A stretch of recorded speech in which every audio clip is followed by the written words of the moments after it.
name is Caitlin Eklund, and I am going to be doing a presentation on how to do a Forbes 5-star check-in. It is very important to do a personalized check-in when dealing with Forbes because that is what is very important to them. Forbes wants to make sure you are doing a unique and personalized service for every single guest coming up to you and showing that you care for each unique individual and each unique reservation. So it's very important to start at check-in. So when they approach the desk, say, "Welcome to the UNLV Rebel Hotel. How may I assist you?" And they will say something along the lines of, "Oh, I'm just here to check in. Can I check in here?" You'll say, "Of course. May I please see a form of photo identification for your reservation?" They will give you the photo identification. It's very important for safety reasons to make sure you check the information on the ID and make sure it is correct so you're not checking someone into a different suite or checking in someone that's not supposed to be there. So after you take their identification, you say, "Thank you very much, Mrs. Smith," and you will want to address them by their last name to make sure that they know that you are recognizing that they are not just a number, they are a guest.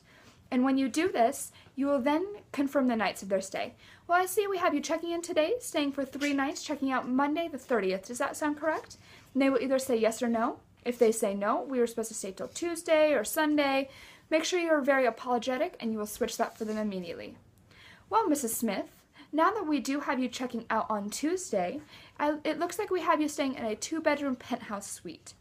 This is when you're going to make sure that the room type is correct, because if it's not, you don't want them to get up to their suite and then realize, okay, well now I have to go back to the front desk to change this because I'm in the wrong type of room.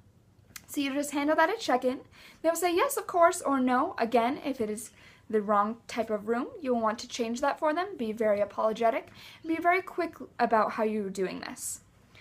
And after you take care of the room type situation, you'll say, "Wonderful, so now that we have your reservation details confirmed, I will need to see a form of payment for incidentals or room and nights charge, whatever they do need to pay for at that time. You'll want to make sure that you take the credit card then.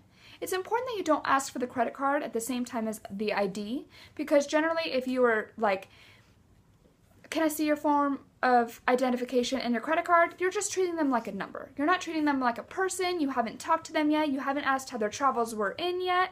You haven't made any small talk.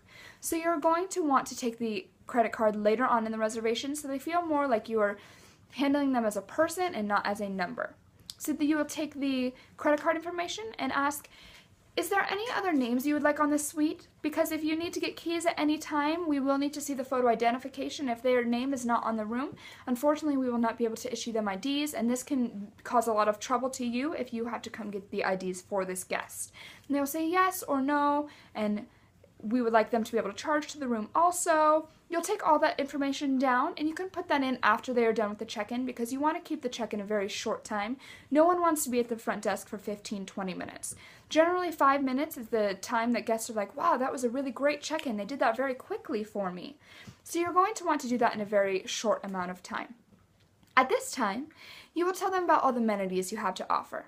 And you will want to make sure you look at the reservation to see if they've been to your hotel before or if they're a first-time guest. If they are a first-time guest, you can show them a map and say, "Let me introduce you to our property.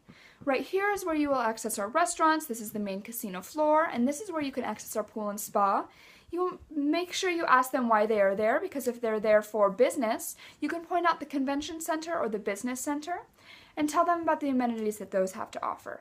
You want to make sure it is very unique and personalized to every guest. So after you introduce them to the map, or maybe reintroduce them to the map if they have been there before, tell them about any other amenities that your specific hotel has to offer.